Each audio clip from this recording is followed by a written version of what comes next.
Chào mọi người, hôm nay mình sẽ cùng nhau khám phá một hành trình vô cùng đặc biệt, một câu chuyện đầy ắp sự kỳ diệu và niềm tin.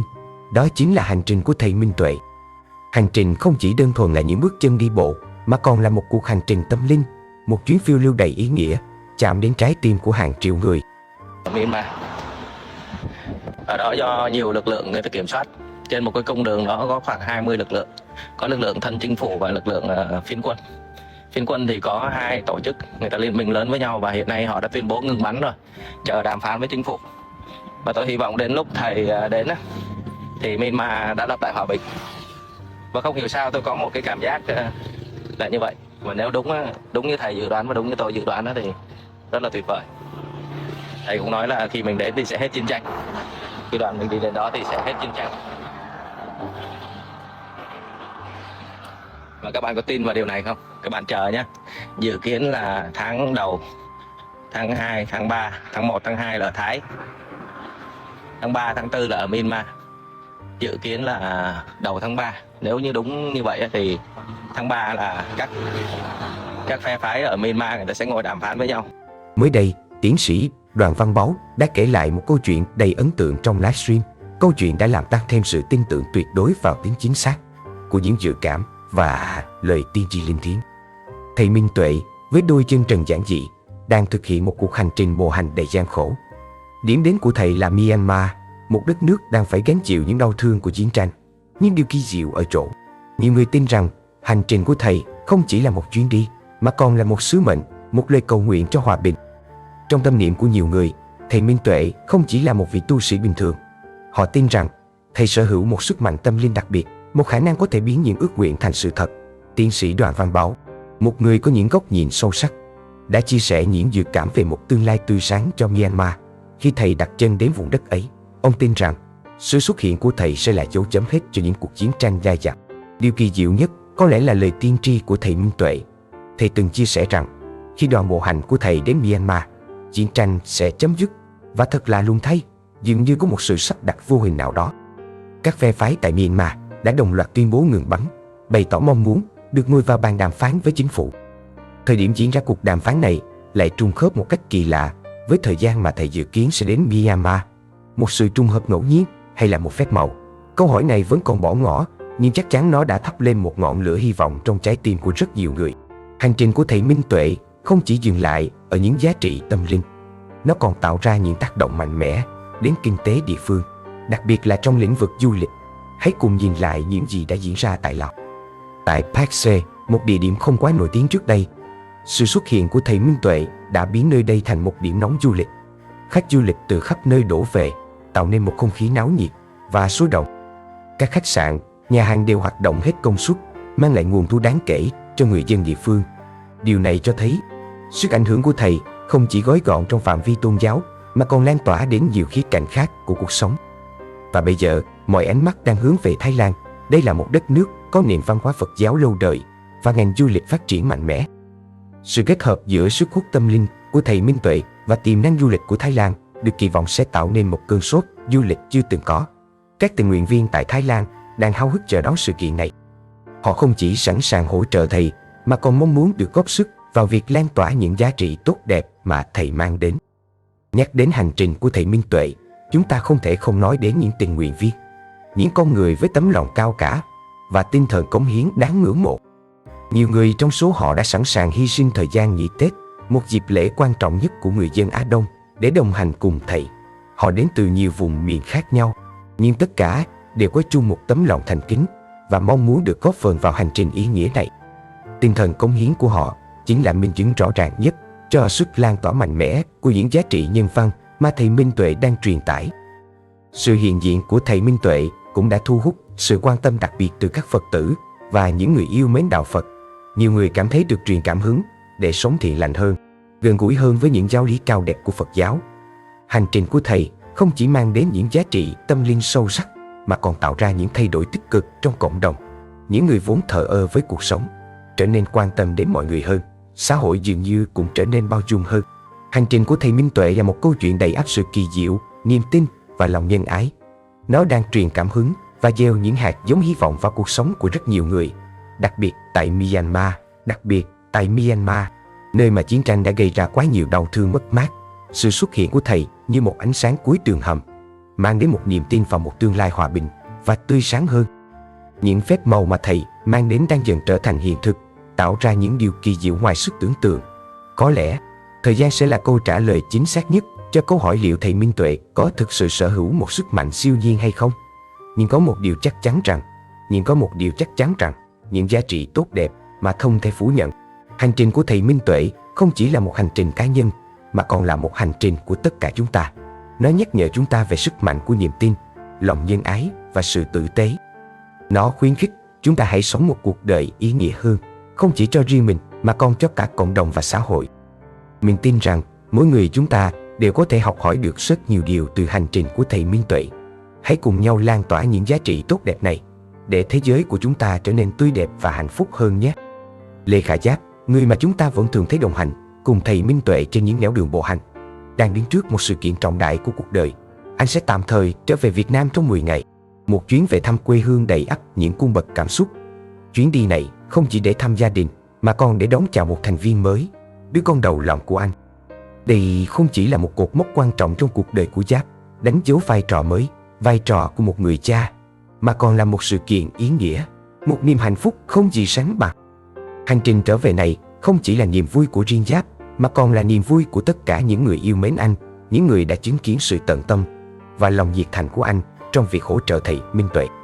Nó đánh dấu một sự tạm dừng chân, một sự chuyển giao trong cuộc đời của anh. Từ một người hộ pháp nhiệt tình, anh sẽ bước vào một vai trò mới, vai trò của một người cha, một người gánh vác thêm những trách nhiệm lớn lao hơn. Trước khi tạm rời đoạn, Lê Khả Giáp đã có một hành trình ý nghĩa, một hành trình đồng hành cùng thầy Minh Tuệ, bộ hành trên những nẻo đường hướng đến đất Phật.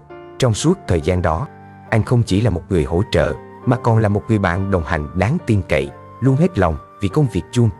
Anh cùng các thành viên trong đoàn đã trải qua những khó khăn, những thử thách, nhưng đồng thời cũng đã có những trải nghiệm quý báu, những kỷ niệm không thể nào quên.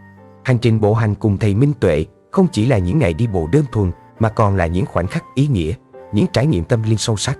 Anh và các thành viên trong đoàn đã học hỏi được rất nhiều điều. Họ đã thay đổi bản thân theo hướng tích cực hơn, sống chậm lại và nhìn nhận cuộc sống bằng một con mắt khác. Họ đã cùng nhau thực hành những thói quen tốt, giữ giới, ăn uống theo tinh thần Phật giáo, sống chan hòa với thiên nhiên và những người xung quanh. Tất cả những điều này đã giúp họ trưởng thành hơn, cả về thể chất lẫn tinh thần.